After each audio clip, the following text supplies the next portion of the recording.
Élus, la société les qualifie de froids, d'ingrats, d'égoïstes rebelles qui abandonnent leur propre sang.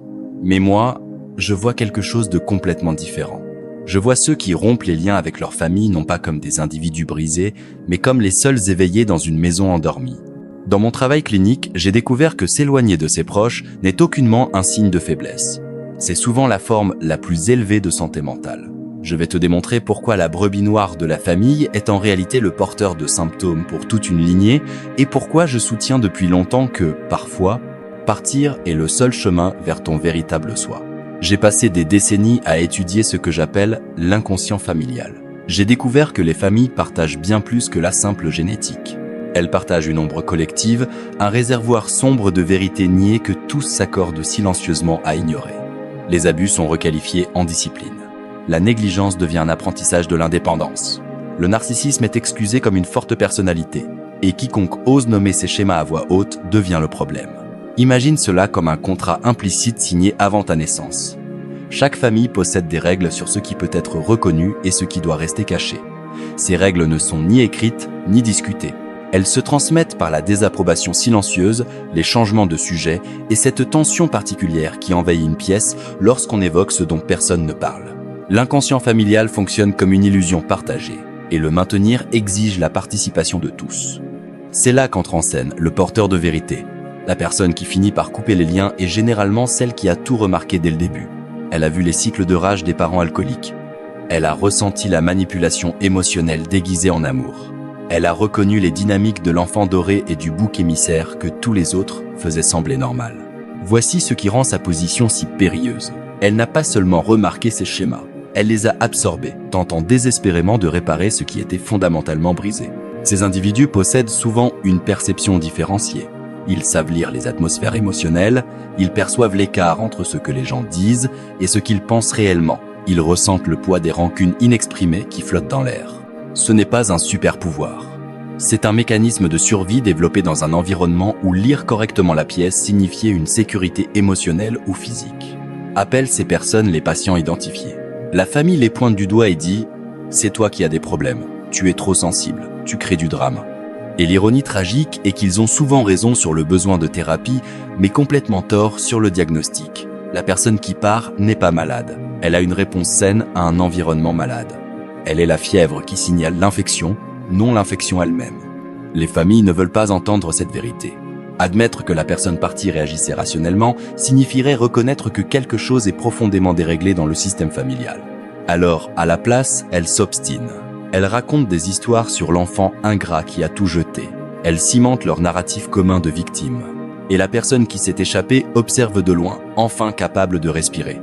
Je comprends cette dynamique à travers mon concept d'individuation.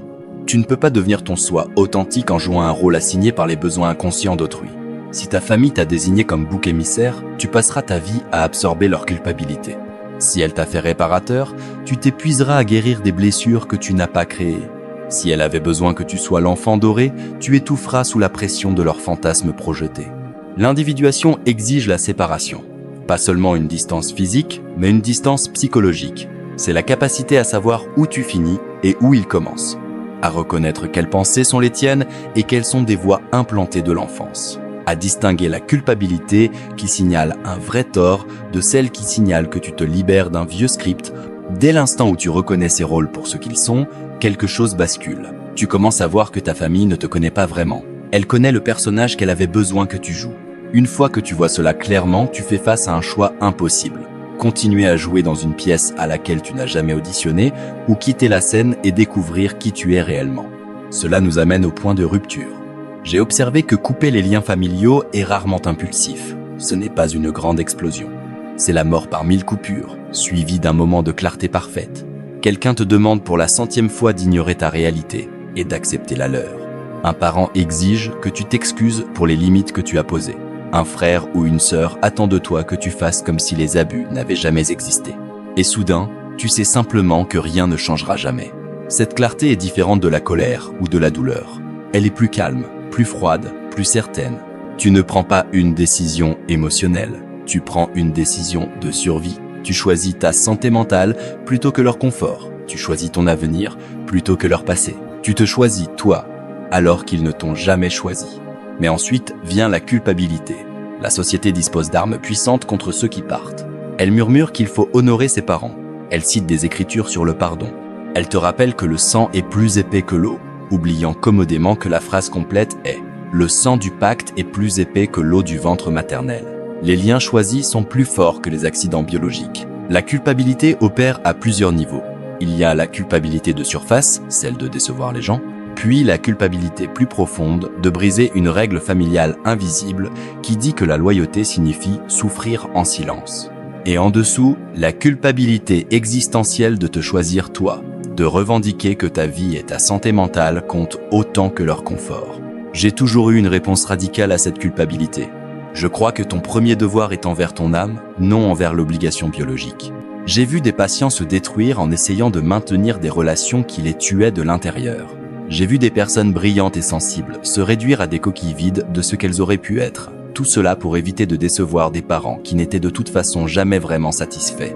Ce que je sais et que la plupart ne comprennent pas, c'est ceci. Rester dans un système familial toxique ne te fait pas seulement du mal à toi. Cela perpétue le dysfonctionnement pour la génération suivante. Quand tu acceptes la maltraitance, tu enseignes à tes propres enfants que l'amour inclut l'abus. Quand tu ignores tes besoins, tu modèles la trahison de soi. Quand tu gardes les secrets familiaux, tu deviens complice du camouflage. Mon cadre théorique fournit la carte. Le territoire réel de partir révèle des paysages que j'ai observés tout au long de mes années cliniques. De l'autre côté de cette décision, de l'expérience vécue de partir réellement, la réalité est à la fois plus dure et plus guérisseuse que ne peut le capturer la seule théorie. Pour le monde extérieur, couper les liens avec sa famille semble extrême. Cela semble froid. Pour la plupart de ceux qui observent de l'extérieur, cela paraît impossible à comprendre. Comment quelqu'un pourrait-il s'éloigner des gens qui l'ont élevé ? Mais voici quelque chose dont le monde ne parle pas. Pour certains, quitter sa famille n'est pas un acte de cruauté, c'est un acte de survie. On nous enseigne dès l'enfance que la famille passe avant tout, que la famille est éternelle. Ces messages sont partout dans les histoires que nous racontons et les conseils donnés par les aînés. La société nous dit que quoi qu'il arrive, nous devons rester avec notre famille. Nous devons leur pardonner. Nous devons les aimer quoi qu'ils fassent. Que se passe-t-il quand rester proche de ta famille commence à te détruire de l'intérieur ? Que se passe-t-il quand les personnes censées te protéger deviennent celles qui te blessent le plus ? C'est là que commence l'histoire de l'éloignement familial. C'est une histoire que des millions vivent chaque jour, même si la plupart souffrent en silence. L'éloignement familial n'est pas simplement une dispute qui n'a jamais été résolue. Quand quelqu'un coupe les liens avec sa famille, il fait le choix de mettre fin à l'une des connexions les plus fondamentales qu'un être humain puisse avoir. Il renonce aux fêtes, aux anniversaires, aux mariages et aux enterrements. Il accepte qu'il ne reverra peu, être jamais certains membres de sa famille. Pourquoi quelqu'un ferait-il cela ? La réponse revient presque toujours à la douleur. Une douleur profonde et durable qui s'est accumulée au fil des années, voire des décennies. Une douleur qui a atteint un point où rester connecté n'est plus possible sans se perdre complètement. L'une des causes les plus courantes est l'abus. Il y a l'abus physique qui laisse des marques. Il y a l'abus émotionnel où l'on est constamment critiqué, insulté ou fait de se sentir sans valeur. Il y a la négligence où les besoins fondamentaux d'un enfant sont ignorés. Et il y a l'abus psychologique où l'on est manipulé, contrôlé, désorienté, amené à douter de sa propre réalité. Quand une personne grandit dans un foyer rempli d'abus, elle apprend à survivre d'une manière que la plupart ne peuvent imaginer. Elle apprend à marcher sur des œufs. Elle apprend à lire l'humeur de la pièce dès qu'elle y entre. Elle apprend à se faire petite et invisible. Et surtout, elle apprend une vérité douloureuse. Les personnes qui devraient l'aimer inconditionnellement sont en réalité celles qui lui causent le plus de mal. Pour beaucoup de survivants, partir n'est pas pris à la légère. La plupart essaient tout avant de finalement s'éloigner. Ils essaient de parler des problèmes. Ils essaient de poser des limites. Ils essaient de pardonner encore et encore. Ils continuent d'espérer que cette fois, les choses seront différentes. Éventuellement, ils réalisent une vérité douloureuse. Certaines relations ne peuvent pas être réparées, peu importe l'effort fourni. Certaines personnes ne changeront pas, peu importe le nombre de chances qu'on leur donne. Une autre raison pour laquelle les gens coupent les liens avec leur famille est le conflit constant. Certaines familles créent un environnement où une personne est toujours le problème. Peut-être étais-tu celui qui posait trop de questions. Peut-être étais-tu le sensible, le différent, celui qui refusait de faire semblant que tout allait bien alors que ce n'était clairement pas le cas. Tu apprends que ton vrai soi n'est pas le bienvenu. Après des années à essayer d'être quelqu'un d'autre, tu atteins enfin un point où tu ne peux plus le faire. Puis, il y a les familles, où les limites n'existent tout simplement pas. Les parents fouillent dans les affaires privées, les frères et sœurs partagent des secrets. Les proches se sentent en droit de juger chaque choix. Dans ces familles, la vie privée est vue comme de la déloyauté. Quand tu grandis sans limite saine, tu ne réalises souvent même pas ce qui te manque jusqu'à beaucoup plus tard. Mais éventuellement, quelque chose change. Peut-être déménages-tu et ressens-tu ce que cela fait de prendre tes propres décisions. Peut-être rencontres-tu quelqu'un qui te montre à quoi ressemblent les relations saines. Peut-être commences-tu un travail d'analyse et comprends-tu que ce que tu as vécu n'était pas de l'amour. C'était du contrôle déguisé en attention. Et une fois que tu le vois clairement, tu ne peux plus l'ignorer. Cette décision n'est jamais soudaine. Elle est le résultat d'années de réflexion profonde et d'acceptation douloureuse. À un moment, tu atteins un instant de clarté. Tu réalises que le coût de rester est devenu plus élevé que le coût de partir. Tu réalises que chaque fois que tu te connectes à ta famille, tu t'éloignes en te sentant pire. Ce moment est souvent décrit comme une sorte de mort. La mort d'un rêve. Le rêve d'avoir la famille que tu as toujours désiré. Les jours qui suivent la rupture sont remplis d'émotions contrastées. D'un côté, il y a le soulagement. Le stress constant disparaît. Le poids qui pesait sur ta poitrine s'allège. Tu peux respirer à nouveau. Mais il y a aussi le deuil. Un deuil profond et étrange parce que les personnes que tu pleures sont encore en vie. Tu pleures la mère que tu aurais voulu avoir. Tu pleures le père qui aurait pu être gentil. Tu pleures les rassemblements familiaux que tu manqueras. Et puis, il y a la solitude. Quand tu coupes les liens avec ta famille, tu perds souvent plus que ces relations immédiates. Tu peux perdre des tantes et oncles qui prennent parti. Tu peux perdre les connexions à ton héritage et à tes traditions. Le monde devient soudain plus vaste et plus vide. Le monde extérieur ne rend pas cela plus facile. Quand tu dis à quelqu'un que tu n'es plus en contact avec ta famille, tu vois le jugement dans ses yeux. Les gens qui n'ont jamais vécu une famille toxique ne peuvent pas comprendre. Ils donnent des conseils qui ressemblent à du sel sur une plaie. On n'a qu'une seule mère. Ou la famille, c'est la famille, quoi qu'il arrive. Ils te font te sentir comme une mauvaise personne pour avoir fait ce qu'il fallait pour survivre. Les moments les plus durs arrivent autour des fêtes et des grands événements. Quand le reste du monde est réuni avec ses proches, tu peux être seul. Quand tu te maries ou accomplis quelque chose de merveilleux, il y a une sensation aigre-douce en sachant que les personnes qui devraient célébrer ne sont pas là. Tu portes une chaise vide à chaque table. Et pourtant, voici ce que beaucoup ne comprennent pas. Ceux qui ont coupé les liens avec leur famille ne cherchent pas la pitié. Ils ont simplement atteint un point où ils ont dû choisir entre leur famille et eux-mêmes. Et pour une fois dans leur vie, après des années à mettre tout le monde d'autre en premier, ils se sont choisis eux-mêmes. Ce choix demande une force incroyable. Il va à l'encontre de tous les messages que nous recevons sur ce que signifie être une bonne personne. Il exige de faire face à la peur d'être seul, sans le filet de sécurité que les familles sont censées offrir. Mais lentement, avec le temps, ils commencent à reconstruire. Ils découvrent qui ils sont vraiment. Ils apprennent à faire confiance à leur propre jugement. Ils trouvent des amis qui deviennent comme une famille. C'est ce que je vois comme la famille choisie. C'est la belle idée que la famille ne se limite pas au sang. Elle concerne les personnes qui sont là pour toi. Les personnes qui t'acceptent exactement tel que tu es. Les personnes qui célèbrent tes victoires et restent à tes côtés dans tes défaites. La famille choisie peut être des amis, des partenaires, des mentors ou quiconque prouve par ses actes qu'il tient vraiment à toi. Construire une telle famille est différent de celle dans laquelle tu es né. Il n'y a aucune obligation qui force quiconque à rester. Chacun choisit d'être là. Cela signifie que les relations reposent sur le respect mutuel et un soin authentique plutôt que sur les liens du sang. Quand quelqu'un est là pour toi, c'est parce qu'il le veut, non parce qu'il le doit. La beauté de la famille choisie est que tu fixes les standards. Tu décides à quoi ressemble l'amour. Tu crées des traditions et des limites qui te nourrissent réellement. Ce type de famille grandit organiquement à partir d'une connexion authentique. J'ai documenté ce schéma à maintes reprises dans ma pratique. Les brebis noires qui ont quitté la famille deviennent souvent les membres les plus psychologiquement sains et les plus accomplis. Non parce qu'elles étaient meilleures que les autres, mais parce qu'elles ont brisé le cycle. Elles ont arrêté de transmettre l'ombre familiale. Elles ont choisi la conscience plutôt que le confort. Cela ne signifie pas qu'elles cessent d'aimer leur famille. C'est la partie que la plupart des gens comprennent mal. Couper le contact n'est pas une question de haine. C'est une question de préservation de soi.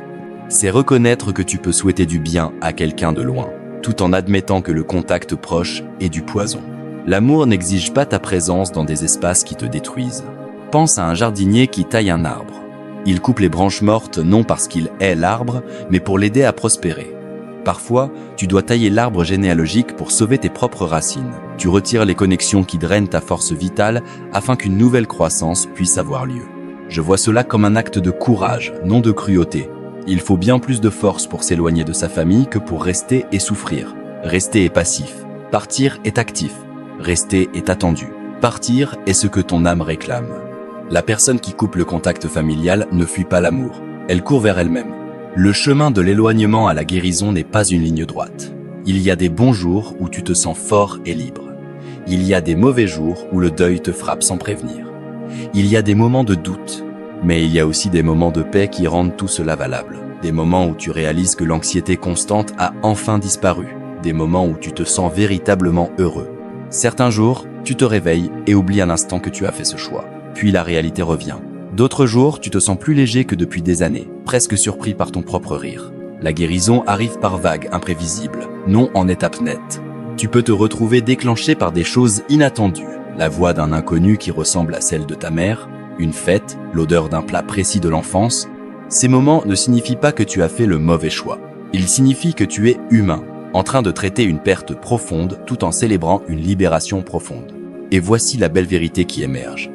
Quand tu arrêtes d'essayer de gagner l'amour de personnes incapables de le donner, tu deviens disponible à recevoir l'amour de celles qui le peuvent. Quand tu arrêtes de t'expliquer à des gens déterminés à te comprendre de travers, tu trouves ceux qui te comprennent sans explication. Quand tu arrêtes de te rapetisser pour rentrer dans un système familial toujours trop étroit, tu découvres à quel point tu es vaste en réalité. La transformation ne se produit pas du jour au lendemain. Tu auras des moments de doute. Les fêtes pourront sembler étranges. Tu pourras pleurer la famille que tu aurais voulu avoir tout en acceptant celle que tu as eue. Ce deuil est nécessaire. Tu pleures à la fois la relation perdue et celle que tu n'as jamais eue. Mais à travers ce deuil, quelque chose de nouveau émerge. Un soi qui t'appartient. Une vie qui reflète tes valeurs, non leurs attentes. Des relations fondées sur l'authenticité, non sur l'obligation. Tu deviens la preuve vivante que tu peux survivre à ce que tu pensais autrefois destructeur. Le rejet, la colère ou la déception de ta famille. Cela ne te tue pas, cela te libère. Je crois que la personne qui parvient à se définir ne se sauve pas seulement elle-même. Elle devient un phare pour les autres prisonniers de systèmes familiaux inconscients. Sans dire un mot, elle démontre que l'évasion est possible, que tu peux partir et non seulement survivre, mais t'épanouir. La malédiction familiale s'arrête avec la personne assez courageuse pour la briser. Les personnes qui coupent les liens avec leur famille développent souvent une sagesse profonde. Elles comprennent la douleur d'une manière que la plupart ne connaîtront jamais. Elles savent ce que signifie se battre pour son propre bien, être. Elles ont appris à poser des limites et à protéger leur paix. Elles ont découvert que l'amour ne devrait jamais exiger que tu perdes toi-même. La décision de couper les liens avec ta famille est finalement un acte d'amour et de respect envers toi-même. C'est dire que ta santé mentale compte. C'est dire que tu mérites des relations qui t'élèvent plutôt que de t'abattre. Cela ne signifie pas que le choix est facile. Cela signifie que tu t'es donné la permission de vivre pleinement. À quiconque a fait ce choix ou y pense, sache ceci. Tu n'es pas seul. Tu n'es pas une mauvaise personne pour avoir besoin de te protéger. Tu n'as pas échoué envers ta famille en partant.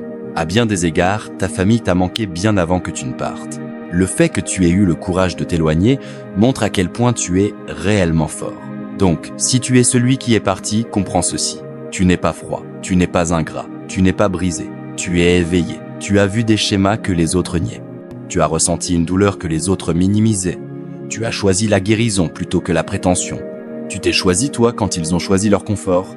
Parfois, il faut tailler l'arbre généalogique pour sauver les racines. Parfois, l'amour ressemble à la distance. Parfois, la chose la plus loyale que tu puisses faire pour ton âme est de trahir le rôle que ta famille t'a assigné. Je l'ai compris. Et j'espère que toi aussi maintenant. Le but n'est pas d'être seul pour toujours. Le but est d'être en sécurité dans ta propre vie. Le but est d'être entier, sain et libre de la douleur qui te détruisait. Parfois, le seul chemin vers cette paix passe par le plus dur des adieux que tu auras à dire. Si tu es quelqu'un qui a brisé le cycle, qui a choisi la santé mentale plutôt que l'approbation familiale, qui s'est éloigné pour se sauver, alors ce message était pour toi. Continue ton chemin vers la psychologie de devenir ton soi authentique. Et souviens-toi toujours que te choisir toi n'est jamais égoïste. C'est la survie, c'est la vraie force.